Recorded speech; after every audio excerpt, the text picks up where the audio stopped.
Hello, no, ngayon no, ang pag-usapan nito tungkol sa galit at puot ng isang tao. So, alam nyo ba no, na ang galit ng isang tao ay kayang i-share at nakakahawa ito doon sa ibang tao, lalo na sa mga taong inosente.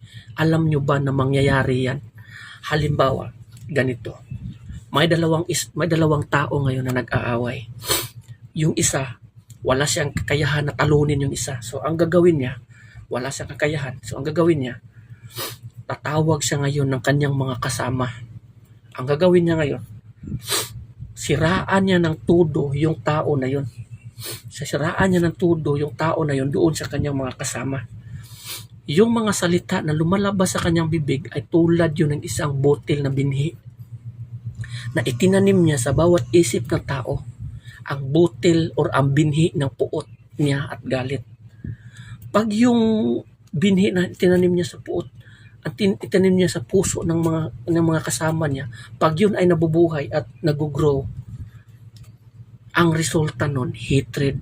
So yung mga tao na yun, magtanim na rin ng galit doon sa kanyang kaaway. So, yung galit niya, dapat doon, ay ibinahagi niya sa iba tulad ng isang virus. Ito namang isang tao, nagtaka, bakit pinagtulungan niyo ako? So ngayon, gaganti din sila, gaganti din yun, lahat kalaban niya. So ang gagawin niya, matatalo rin siya. So magtawag din siya ng mga kasama niya, no, na sisiraan din niya to. Magtawag din siya ng kasama doon. Magtatawag siya ng kasama na ganito, ganyan, maghihit, magtanim din yun ng galit laban doon sa, yun ang nangyayari. At dahil sa kasalanan ng dalawang tao, na hindi nagawang ayusin, kumalat at na ibahagi sa bawat tao.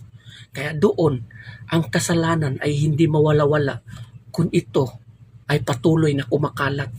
So, kung alam mo na mga ganito, huwag sana kayong magpadala sa inyong galit. Huwag sana kayong magpadala sa inyong galit na dali-dali inyong desisyon no, na ipakalat igod to. Kung maaari, ayusin nyo ito as long as nandito pa tayo sa mundong ito. Ayusin nyo ito. Huwag nyong hayaan na ang isang palitong posporo kayang sumunog sa isang bukid. No? Huwag nyong hayaan na mga ganon.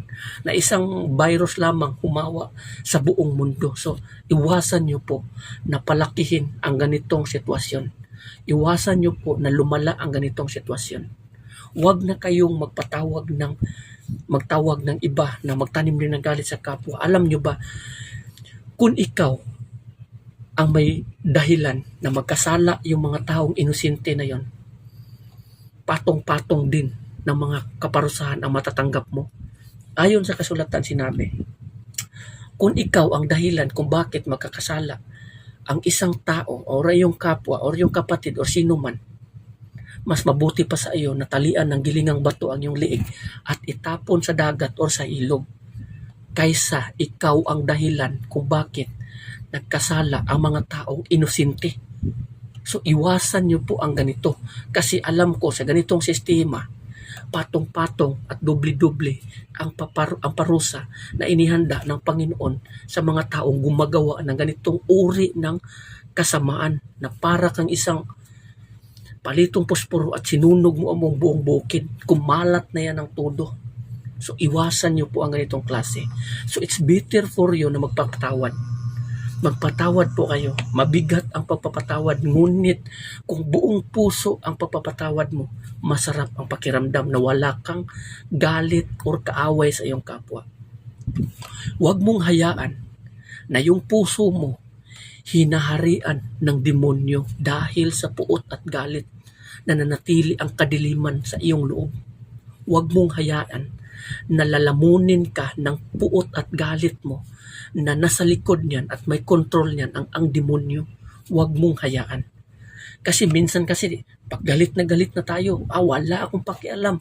Wala akong pakialam, maimpyerno ako. Wala akong pakialam kung ang Diyos ko si Satanas. Tapos nung magising ka na, nagsisisi ka na sa iyong mga ginawa.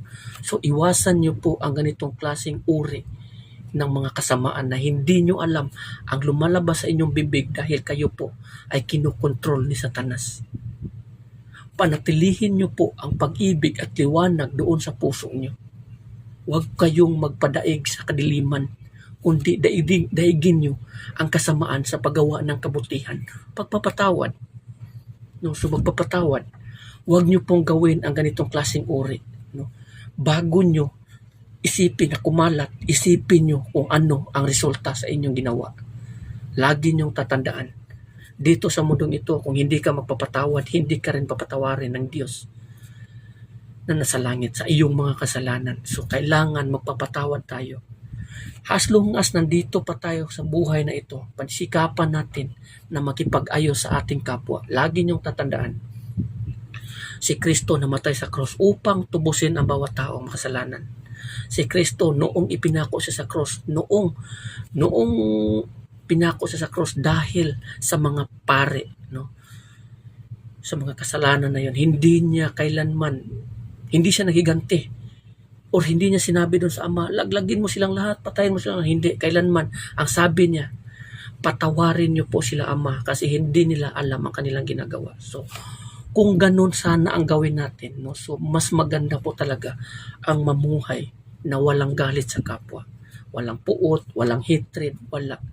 Mas maganda mamuhay na ang puso mo ay naliwanagan sa pag-ibig ng ating Panginoong Jesucristo. Mas maganda mamuhay na walang kaaway. Mas maganda mamuhay ng mapayapa sa ating Panginoong Jesucristo. So forgiveness is pinaka-the best sa tanan lahat, sa lahat. No? So hanggang dito na lang. Maraming salamat and God bless everyone. Amen.